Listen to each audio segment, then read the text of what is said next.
Hey everyone, welcome back to the range. My name is Matt, also known as the Ammo Nerd, and we have an ammunition review today in 7.62 NATO. This is some military surplus Mark 316 Mod 0. It's 175 grain Sierra Match King or OTM. In full transparency, I purchased some of this from War Pig Armory so I can give you guys some solid data on it.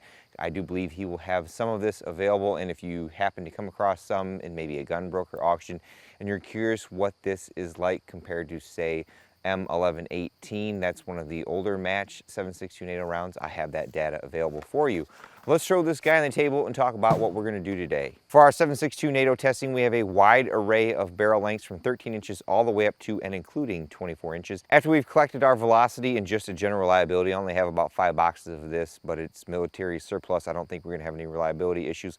We're going to step out to 100 and 200 yards to see what kind of precision that we can get from this particular cartridge. Everything I've read says our Mark 316 Mod 0 replaced our M1118. I think the Navy and maybe SOCOM requested it. They needed a more consistent match round. We start all of our reviews off with our shortest barrel length. This is our SCAR 17S SBR. I built this off an Imperial Arms receiver from FN Specialties. Very nice setup, if I do say so myself.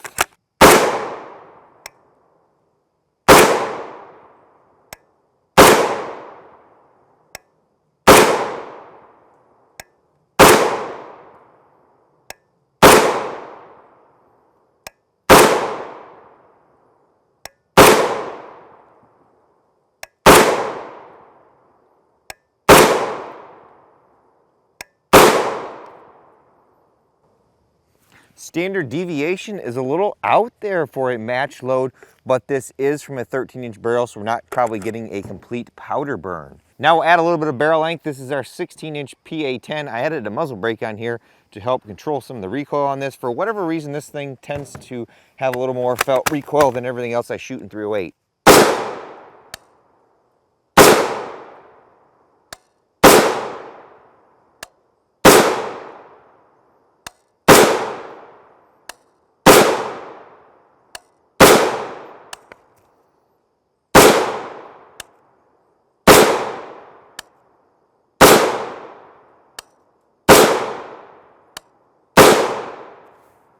Now we'll add a little bit of barrel length. This is our 21-inch FAL. It's an STG 58 parts build.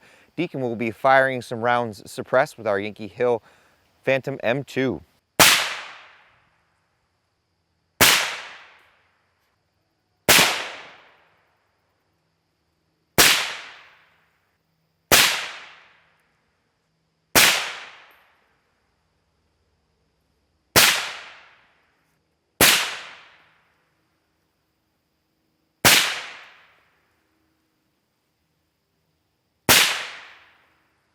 And finally, Mr. Long and Strong. This is our Savage 110 Tactical left-hand eject. Got the Magpul Hunter stock on here. We got that from Shields.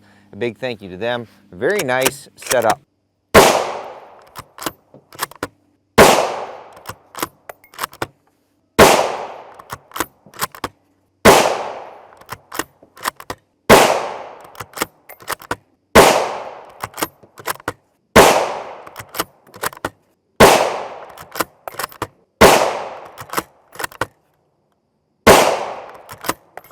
Nice, getting pretty good velocity off this 175 grain loading.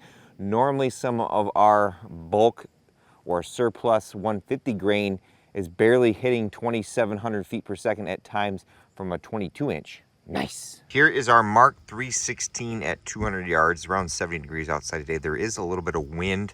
This was our second group with the 16-inch. We're on a lead sled using the JK Armament rifle kit. This was the CZ557, 2.308 inches. I had my son come down and check first, and he's like, you didn't hit the target.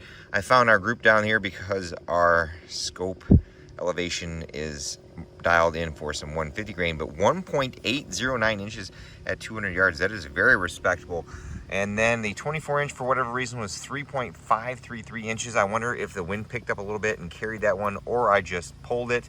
Not too shabby, if I do say so myself, from some match grade ammunition. Here is our Mark 316 at 100 yards. That particular load seems to be very cold bore dependent.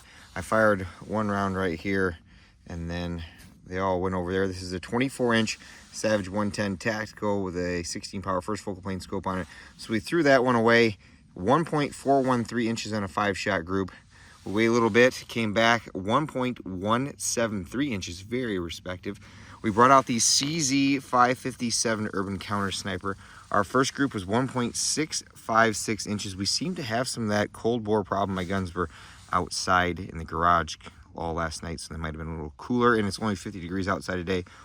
Our second group was a little better at 1.204. Again, that was the first shot of a cold bore, me walking down here, and then when I got a little bit of heat in the gun, all 4 of them were right there. That's very impressive. What's equally as impressive is here is our 13-inch SCAR 17S. Our first group was 1.751 inches. I moved the scope over. 1.739 inches. That is a fairly fast succession of fire. Again, it looks like we have a little flyer over here and then 4 of them right there. As a comparison, here is our Igman 150 grain. 1.479 from that 13 inches. Very impressive.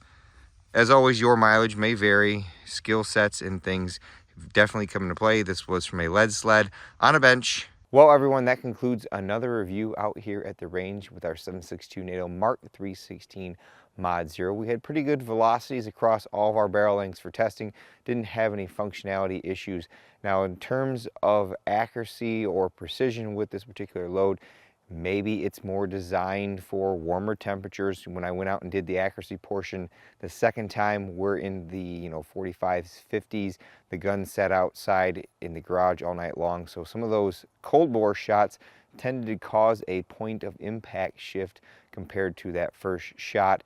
As far as the best accuracy goes, I think that's still our 168 grain Federal Gold Medal match that we've shot from our CZ 557. I am pleasantly surprised though with our SCAR 17S SBR with that 13-inch barrel. I didn't expect those groups to be as tight as they did, even with some 150 grain ball that we tested. With all that being said, it's time for me to get the heck out of here. But at the end of all my videos, I take a moment to thank all those who helped make these possible, because there's a lot that goes into them.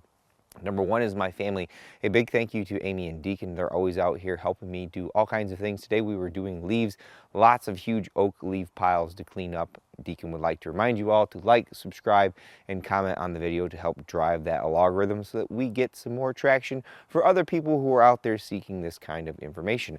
Number two are my Patreon, Subscribe Star, and YouTube channel members. I have a campsite in the description below. It's a landing page with different affiliate codes, discount links, or even links to my Facebook or Instagram. If you have any questions you'd like to ask me, those DMs on Instagram get to me pretty darn fast.